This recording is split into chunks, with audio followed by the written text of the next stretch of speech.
This is Zohar Pshat, day 350. And we're up to the Medora Kadma on Daf Mem Amud Aleph. And the very important introduction to these Medorim, which we're about to learn about.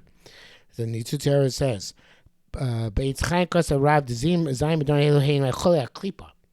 These are Hecholos of Klipa, which sounds bad, but give me a minute here. Ashaba Elam HaYitzir, which in the world of Yitzira.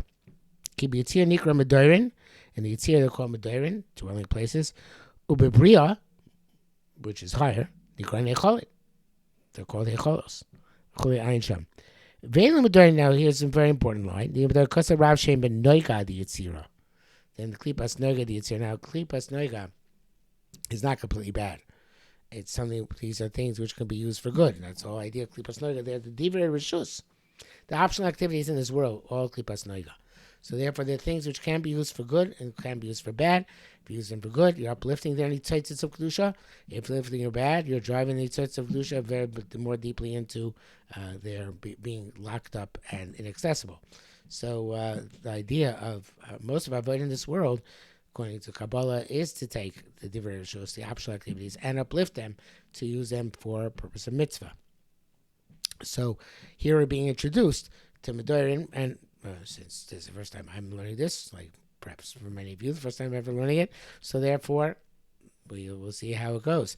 But evidently these are things which contain aspects of things which can be used for good and for bad. So let's start. Medora Kadma, the first Medor, Litato, it's starting from below. Hu Asar Bechashuch, it's a place which is dark. V'lo not illuminated. It's prepared for the dwelling place of ruchos, spirits. The kastire, and the kastire translates here in the derech emes, sufa v'sa'ara, the language of a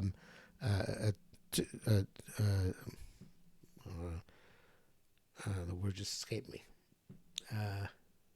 Tempest, I think, and Sarah and storm. They go around in the world. They are not seen by people. So ule tikifin, and I guess it's that's history. Ule are tempest and storm, tempestuous and stormy spirits, which are powerful, strong. Well, meaning that in this case that they're full of gvura.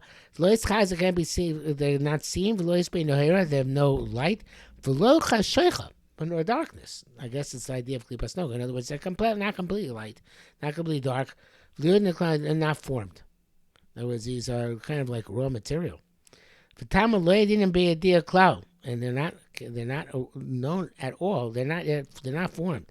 The la beitzura go cloud kurusaya.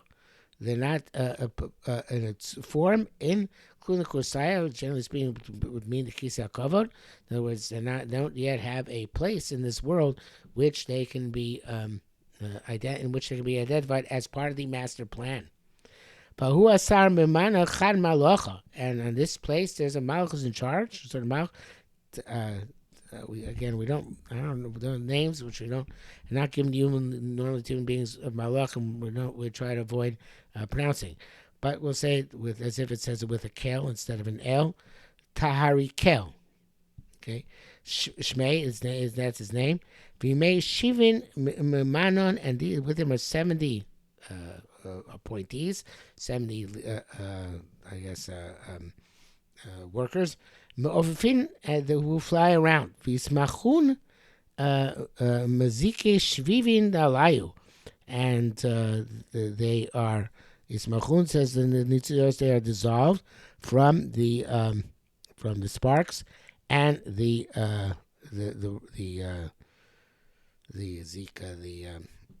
flashes of the shalheves of the flame. So they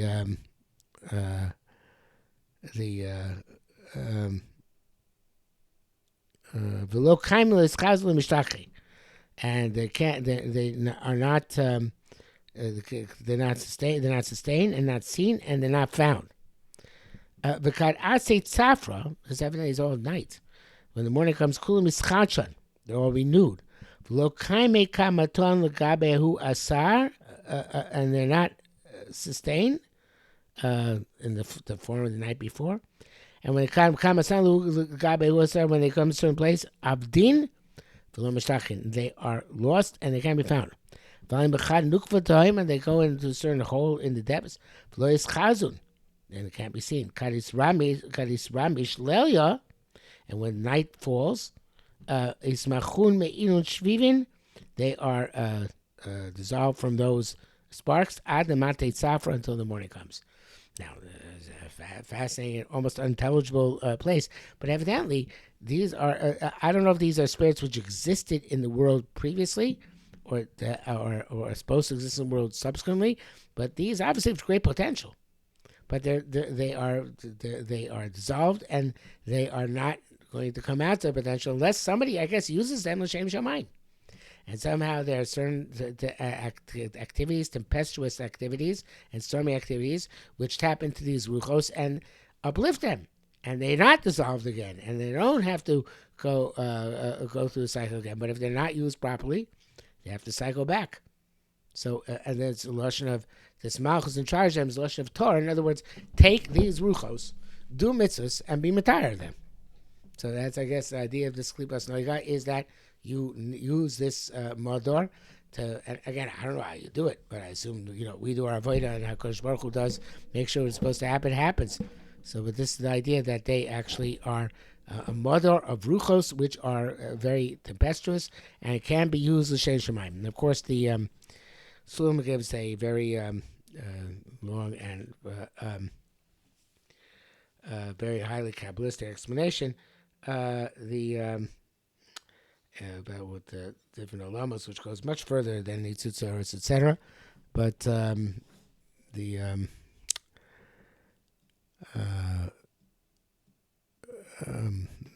not sure if it's going to be helpful here.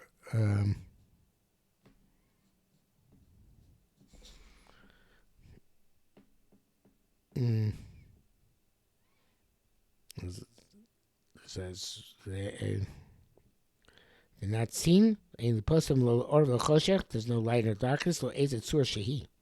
Cheyesh ben bechrech is a roshim. They have some mark, some purpose. Malcolm is that roshim shum tzura sheyaspich l'tfisa, but we can't grasp it, and therefore we don't know anything about it. And evidently, he says that this corresponds to level of tohu. Okay, which I guess we have to forget about in some way, shape, or form, like we said yesterday's.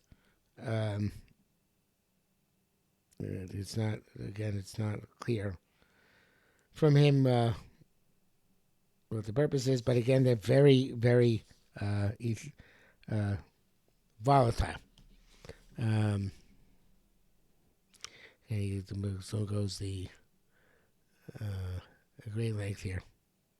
He says it's called Tarikel because its pu'ula is lachnias haklipos ladricham b'ovet shel ezichu lakdusha yos midai. Yisham shel lakdusha karoi b'so klipa kadma leperi. They should be like the klipa which brings about the fruit. The peel which is both such mecham v'vayah b'sofas tumas haklipos ha'elo lalu mevi tara lo lamos. So therefore he brings tara to these things, and then he goes into the esoteric ideas, but basically what we have to take from this is that they're tempestuous ruchos, which it's hard for us to master, but we do our avodah, somehow the Torah even extends to them, and even to the lowest level.